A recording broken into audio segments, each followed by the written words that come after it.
Hey, well, WSM. Martin Murphy there, Holly Dunn in the background. The late, great Jerry Reed. We lost him years ago, but I tell you what, every year a wonderful tribute happens, and it's happening tomorrow night. We are honored to welcome Jerry's daughter, Seidina Reed, here in the studio. Hello, Seidina, along with some extremely notable musicians in this town who are going to be there as well. Thom Bresh and Richard Smith. Hello, fellas. Hello, hello, hello. You know, Jerry Reed was so loved by many, you know, for his musical genius, his guitar gift, his personality, you know, what he left. And Seidina, well, you're his daughter. You knew him better than anybody. How long have you lived in Nashville? We moved up here 3 months before my second birthday. Oh. Long time ago. That's all you're going to get out of me. No, I'm teasing.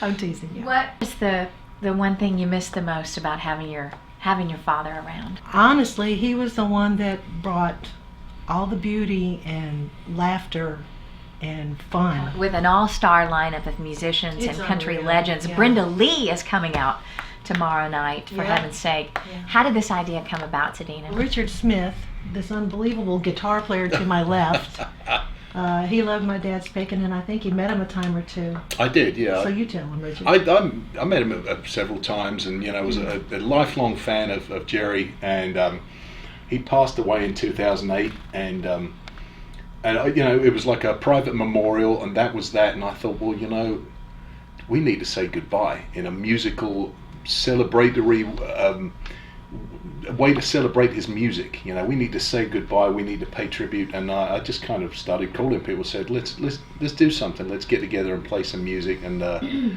just enjoy the music and you know, just celebrate his musical legacy, because I think he would have appreciated that. And everybody came out. I mean, it was. Everybody said, you know, you can't believe the fans he had, fans who are, you know, stellar working studio musicians in town. Everybody who had been influenced by him, they came out and they paid tribute. That was back in 2008. It was about 2 weeks after Jerry had passed away, and I think we left it maybe 1 year or two. And a friend of mine actually in Germany said, you know, you should do that again. You should make it an annual thing. And that had been in the back of my mind for a while. I just needed to gear up to do it, and he said, go ahead and do it. So the first one we did was actually at the where was it? Country Music Hall of Fame. Yeah, it was at the Hall of Fame. Yeah. At the Full Theatre. And so we did it then.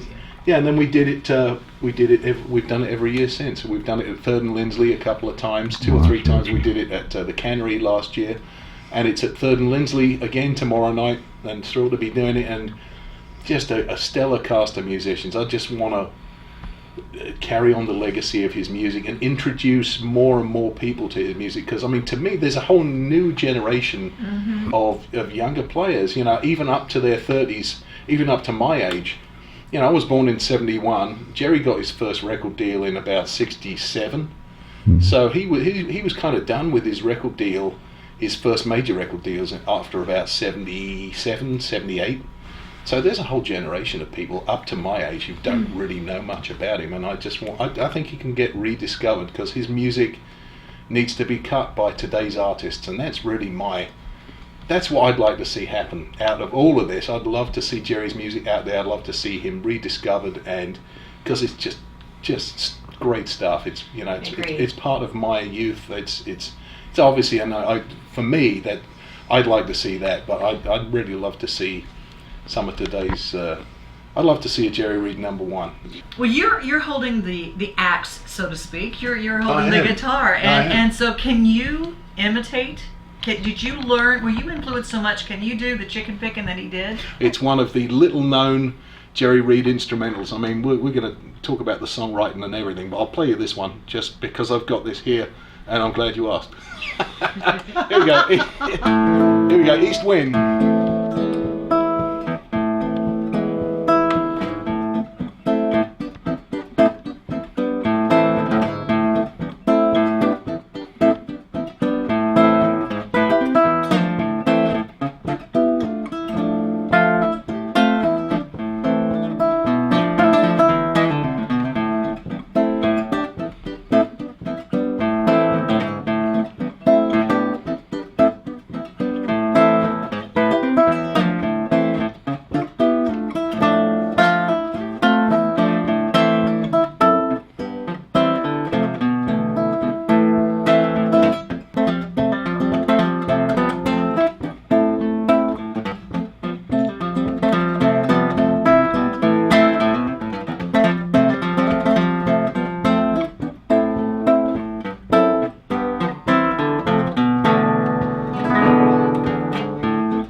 all-star tribute to the great Jerry Reed. Steve Warner is going to be there.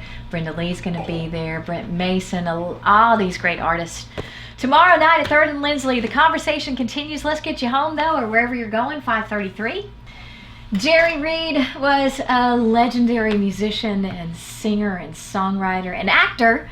And tomorrow night you can join his daughter and so many notable musicians and legendary stars on the stage at 3rd and Lindsley, a big annual tribute to the man himself, 7:30 tomorrow night. Joined here back on Nashville Today by Richard Smith, Jerry's daughter, Seidina Reed, and Thom Bresh. And Jerry just made such an impression. Richard just played one of his great songs called East Wind, and remarkably, you were so talented on that guitar. And I want to come over here to Thom, who, how long were you and Jerry friends, Thom? Jerry and I were friends about close to 40 years, I think. Oh. I was a fan first, but then I met him out in California. He was out playing at Knott's Berry Farm, and so I was able to go down there. My dad's Merle Travis, and so because of Merle, I was able to get right smack into to meet Jerry. I was so thrilled, and immediately he was like like a warm blanket, Oh.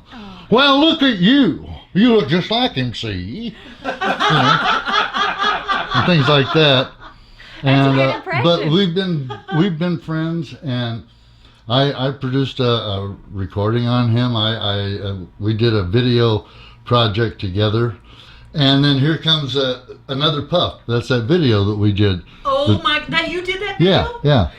Okay, I gotta tell you, I was going back to my very first concert ever in my whole life. Little girl watching front row, Monroe Civic Center, and that song probably kept me from ever picking up a cigarette because that was like my first concert ever in my whole life, and it was Jerry and Sammy Smith and Don Gibson in a line playing together, and all three of them playing for each other. It was like before Riders in a Row. Wow. Yeah, And it was so incredible, and it impressed me so much. I said, I'm going to get to Nashville.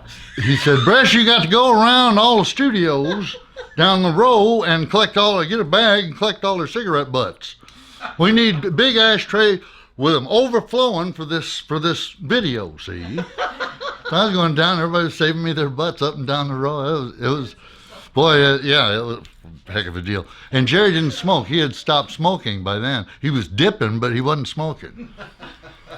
So, and my old man, Travis, wrote a song called Smoke, Smoke, Smoke That Cigarette. And so I was torn from both. I didn't know what to do, but that's... The songs that you wrote for Jerry, the tribute song. Yes, I did. I was so, Jerry was a friend all these years, and I play a bunch of his songs, so I decided that I'm going to write a song about Jerry, for Jerry, and I got it all done, and I cut it there in my studio, and Jerry was over one afternoon. I said, hey, I got something for you to play. I want to play for you, and he says, oh yeah, let me hear it. What is it? I said, yeah, it's a song. What's it called? That doesn't make any difference. Just listen to it. You want to hear it or not? Well, yeah, I just wonder when you stingy with the title.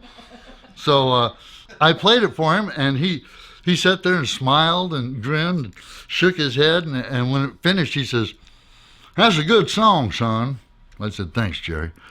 I don't know why you wasted on somebody like me. You ought to change that around, somebody famous or something.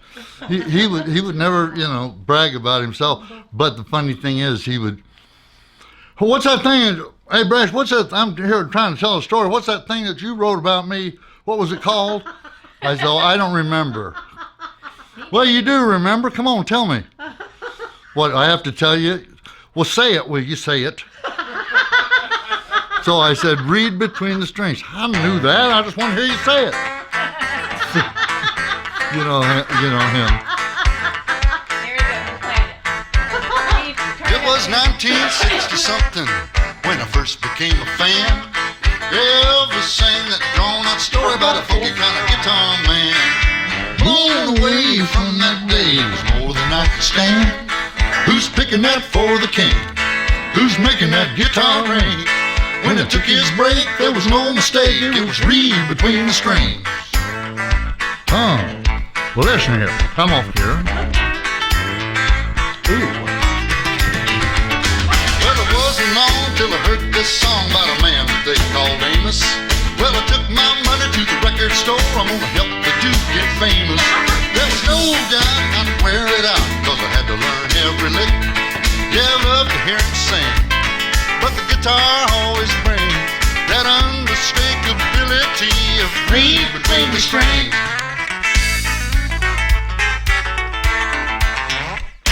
Oh, wow. Well sung. Huh.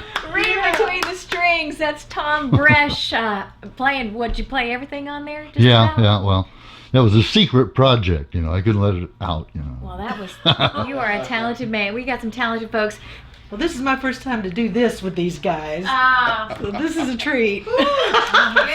Song. Want to let you know that big show starring all these great musicians and Brenda Lee, who is in her own right a rock and roll and country music hall of fame, going to be there to tip her hat to the great Jerry Reed. And we've been visiting with Richard Smith, and Thom Bresh here just played that Read Between the Strings song, and we're going to spend the final few minutes talking to you, the daughter, Seidina. Yes. Have you been a part of these tribute shows every year? Pretty much, I think. The first one, Dad had just passed away. I got there an hour late. I saw the last hour of it, and I could not believe that many people came out. It was like nearly 30 guitar players. That's when I met you. That was the first I mean, time like I the met best in the world, and just everybody. Hello? Who's that? They're here.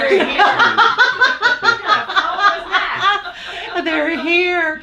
But what really hit me was that everyone has a story about Dad. And it's like everyone he met who has these stories, he really touched them in some way. He was my dad. I knew he was famous, and I knew how talented and great he was, and he always called me his biggest fan, which I was. But I really didn't realize until after he was gone. And so hanging out with these guys, of course, it was a great healing experience for me, but it's just so much fun, and I learn things that make me laugh, New stories that even you Oh, didn't know. there's always new stories. He was a funny man. Oh, he was funny. Favorite that But Richard came to me one day and said, "Have you ever thought of doing an album of songs about your father's songs?" I said, "Yeah, but I can't even get in and do my own album yet." So he said, "Well, we'll do it in my studio." Yeah. So we did, and it turned out so great. And everyone came and played and supported and participated. But for the last song, a friend, Dad wrote that for WW and the Dixie Dance Kings. And Daryl Toney suggested it. And so we did the song, we recorded it, and I decided to get Dad's original tracks from Sony. So I got his original tracks, and we inserted his vocal track and his funky electric guitar. So Daddy is singing with me and a bunch of the tribute guys, and Bobby Bear and Ray Stevens and Brenda Lee, wow. and Ray's daughter Susie. So a lot of the voices you might not know who they are because you're more accustomed to seeing them play guitar or something. Yeah. But it's a song of friends. We got singing Charlie with McCoy. Daddy. Yeah, Charlie McCoy singing, John Wayne Knowles, Moss. Tommy Emmanuel. Wayne's Yeah. on there. A whole bunch of people on that track. That was it's a blast. last, yeah. I had, Perfect way. It was. We had Brenda Lee and Bobby Bear and Ray Stevens and Seidina in the studio all at It the was same great. time. It was fun.